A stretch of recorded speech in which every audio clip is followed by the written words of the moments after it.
This is your sign to do a twin hike to Mount Copape and Mount Fato habang green season pa. Since commute ulit kami, naghanap muna kami ng homestay via Facebook, then sila na rin yung nag-assign ng tour guide. Around 6 PM, bumiyahe na kami pa Cubao, tapos mga 8 PM, Cubao Terminal na, which is yung last stop, and andun na mismo yung Coda Lines bus pa Bontoc. We booked our seats online through Coda Lines Facebook page para sure na may slot. Since almost 12 hours ang biyahe, kadalasan overnight trips lang talaga ang available. Pababa kayo sa Bontoc Circle near Land Bank bago magsagada. Nakarating kami around 8 AM na, and ang schedule ng jeep pamaligkong is 8 AM, 12 PM, and 2 PM. Pero hindi na kami umabot sa first trip kasi umaalis sila agad kapag puno na. Kaya mas okay kung at least 1 hour early kayo. Nag-decide muna kaming dumaan sa Bontoc Museum since walking distance lang naman. Then around 11 AM, nag-abang na kami ng jeep. Nasa left side siya ng Bontoc Circle. 30 minutes lang yung biyahe, kaya nakarating kami agad sa Chance Homestay by 12 PM. Weekday to, kaya solo namin yung buong homestay. Dito na rin kami nagpaluto ng lunch at dinner. Usually, hapon inaakyat ang Mount Fato, tapos Mount Copape naman kinabukasan, pero we decided na gawing twin hike bukas para isang paguran at ligo na lang.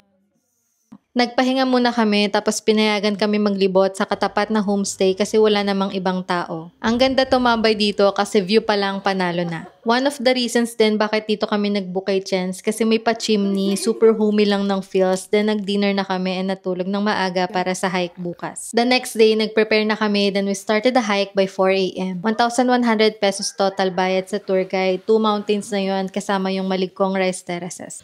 Ahon hanggang summit.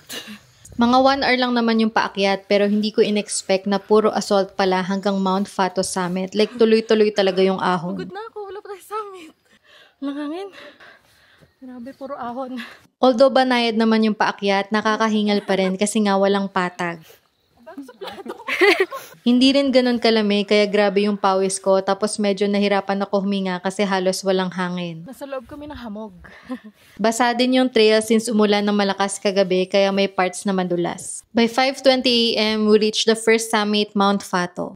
Sobrang kapal ng hamog as in wala kang makita, kaya chill lang muna kami dito habang nagaantay ng sunrise. Almost 2 hours kaming tumambay kakaantay ng clearing, pero worth it naman kasi pinagbigyan kami ng sea of clouds. Around 7 AM, bumaba na kami papuntang Mount Copape. This time, mas madali na yung trail, mostly flat na, unlike kanina sa Mount Fato. Pwede din to for beginners, kayang-kaya kahit first time hike mo pa lang. Kasama pa rin namin si Loki at si Mako, sila yung doggy tour guides namin, meron silang owner and nasama talaga sila every time na may aakyat.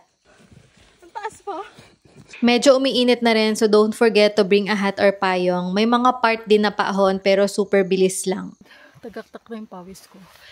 Pero naka-jacket pa rin ako kasi ayoko maniknik. Almost 2 hours din yung hike papuntang Mount Copape, pero kasama na doon yung countless photos and video stops kaya medyo tumagal. Then by 8:45 AM, we finally reached the last summit, Mount Copape. Kung dati sa libro ko lang to nakikita, ngayon nasa harap ko na. Sobrang ganda talaga, tapos tirik na tirik pa yung araw, kitang-kita yung ganda at pagka-green ng rice terraces. Best time to visit is from May to July kasi sobrang green ng rice terraces during this season. By August, green pa rin naman pero start na ng harvesting. Hindi naman daw sabay-sabay yung pag-ani, so may chance pa kayong humabol kung balak nyo umakyat ngayong August. Mga 10 AM, nag-decide na kami bumaba pa maligkong rice terraces. Since weekday kami umakyat, solo namin yung bundok. Sobrang peaceful and to be honest, hindi kayang i-capture ng camera yung ganda ng rice terraces in person. Ibang level talaga pag nandun ka na. Si Loki, papahinga siya sa waiting shed. 45 minutes din yung tinagal bago namin nababa yung maligkong rice terraces, pero kung nagandahan na ako sa taas kanina, mas breathtaking pa lang yung view sa malapitan. Actually, pwede kang maglakad-lakad dyan sa gitna ng terraces, pero kami dumiretso na pabalik sa homestay kasi hinahabol namin yung last trip ng jeep ng 2 PM. Tanghali na rin kasi ang init na sa balat ng araw and madadaanan pa rin naman namin yung rice terraces along the way. By the way, highly recommended si Kuya Tyrone as tour guide. Super bait, laging nakasmile, good vibes lang kasama. Hanapin nyo lang siya kay Chance Homestay. Sakto yung balik namin ng 11:45 AM kasi biglang bumuhos yung ulan. Ganun daw talaga dito, unpredictable yung weather. Sa umaga maaraw, tapos sa hapon laging umuulan. Naligo lang, then nag-lunch, tapos si Kuya Joseph, yung may-ari ng Chance, yung nag-contact na daanan kami ng jeep pabalik Bontoc. Nagpa-reserve ulit kami sa Coda Lines bus and ang last trip nila pabalik Cubao is 3 PM. Halos 3 AM na rin kami nakabalik ng Manila and sobrang nakakapagod yung biyahe pero worth it naman. So if you're planning to do this hike as well, here's a quick breakdown of the expenses. Yun lang, see you in our next hike!